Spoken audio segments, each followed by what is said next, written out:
ఈరోజు దేవుని మాట 11వ కీర్తన 4వ వచనం. యెహోవా తన పరిశుద్ధ ఆలయంలో ఉన్నాడు. యెహోవా తన పరిశుద్ధాలయములో ఉన్నాడు. యెహోవా తన పరిశుద్ధాలయములో ఉన్నాడు. యెహోవా సింహాసనము ఆకాశమందున్నది. ఆయన నరులను కన్నులారా చూచుచున్నాడు. తన కనుదృష్టి చేత ఆయన వారిని పరిశీలించుచున్నాడు.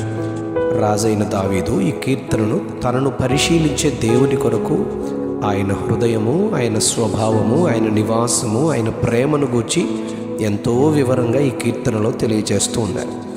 ఆయన హృదయమును గూర్చి ఆయన నీతిమంతుడని, ఆయన నీతిని ప్రేమించునని, నీతిమంతులను పరిశీలించునని చెబుతూ ఉన్నారు. ఆయన స్వభావాన్ని గూర్చి ఆయన నరులను కన్నులారా చూస్తూ ఉన్నారు అని, తన కనుదృష్టి చేత ఆయన వారిని పరిశీలించునని, దుష్టులను బలాత్కారాసక్తులను ఆయనకు అసహ్యులు అని చెబుతారు. ఆయన నివాసమును గూర్చి యెహోవా సింహాసనము ఆకాశమందున్నది కానీ ఆయన తన పరిశుద్ధ ఆలయములో ఉన్నాడు అని చెప్పబడింది. ఆయన ప్రేమగల హృదయాన్ని గూర్చి ఆయన నీతిని, నీతిమంతులైన వారిని ప్రేమించును అని చెప్పబడింది. ఈరోజు మన ధ్యాన వాక్యంలో యెహోవా తన పరిశుద్ధ ఆలయంలో ఉన్నాడు అని దేవుని నివాసమైన ఆయన మందిరమును, ఆలయమును గూర్చి చెబుతారు.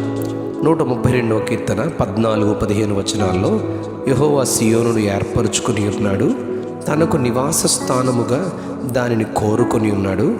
ఇది నేను కోరిన స్థానము, ఇది నిత్యము నాకు విశ్రమ స్థానముగా ఉండును, ఇక్కడనే నేను నివసించదనని సియోను మందిరము కొరకు ఆయన చెబుతూ ఉన్నారు. ఆయన తన పరిశుద్ధ ఆలయములోని ఆహారమును నిండారులుగా దీవించదనని, దానిలోని బీదలను ఆహారముతో తృప్తిపరచదనని వాగ్దానం చేస్తూ ఉన్నారు. 132వ కీర్తన 16వ వచనంలో దానిలోని యాజకులకు రక్షణను వస్త్రముగా ధరింపజేయుదునని, దానిలోని భక్తులు బిగ్గరగా ఆనందగానము చేయుదురని చెబుతారు. 2వ సమూయేలు గ్రంథం 22వ అధ్యాయం 7వ వచనంలో ఆయన మందిరములో చేయు ప్రార్థనలను గూర్చి ఆయన తన ఆలయములో ఆలకించి నా ప్రార్థనను అంగీకరించును అని దావీదు చెబుతారు. ప్రార్థన ఆలకించు దేవుడు. హృదయములో చేయబడిన హన్నా ప్రార్థన ఆలకించి కుమారుని అనుగ్రహించిన దేవుడు. సమూయేలును షిలోహులో దేవుని మందిరములో గొప్ప యాజకునిగా, ప్రవక్తగా చేసుకున్నారు. 65వ కీర్తన 4వ వచనంలో నీ ఆవరణములలో నివసించున్నట్లు నీవు ఏర్పరచుకొని చేర్చుకునివాడు ధన్యుడు. నీ పరిశుద్ధ ఆలయము చేత, నీ మందిరములోని మేలు చేత మేము తృప్తి పొందెదము అని చెప్పబడింది.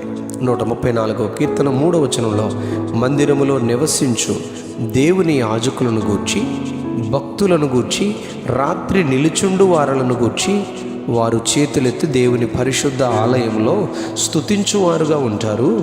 వారు భూమి ఆకాశములను సృజించిన యెహోవా వలన సియోను నివాసులుగా వారు ఆశీర్వదింపబడతారు అని చెప్పబడింది. అందుకే రాజైన దావీదు 23వ కీర్తన 6వ వచనంలో చిరకాలము యెహోవా మందిరములో నేను నివసించదను అని తన హృదయ అభిలాషను తెలియజేస్తూ ఉన్నారు. 27వ కీర్తన 4వ వచనంలో రాజైన దావీదే నేను యెహోవా యొద్ద ఒక్క వరమును అడుగుచున్నాను, దానిని నేను వెతుకుచున్నాను. యెహోవా ప్రసన్నతను చూచుటకును, ఆయన ఆలయములో ధ్యానించుటకును నా జీవిత కాలమంతయు నేను యెహోవా మందిరములో నివసింప కోరుచున్నాను అని హృదయ వాంఛను తెలియజేస్తారు. అవును, దేవుడు తన పరిశుద్ధ ఆలయంలో నుండి ఆయన భక్తులకు ఇన్ని వరములను అనుగ్రహించడానికి సిద్ధంగా ఉన్నారు. మందిరాన్ని ప్రేమించేవారు ధన్యులు. మందిరపు దీవెనలు సమృద్ధిగా వారు పొందుకుంటారు. అట్టి ధన్యతను మనమును ప్రేమించి పొందుకుందుము గాక. Amen, amen, amen. యెహోవా తన పరిశుద్ధ ఆలయంలో ఉన్నాడు. యెహోవా తన పరిశుద్ధ ఆలయంలో ఉన్నాడు. ఆమెన్.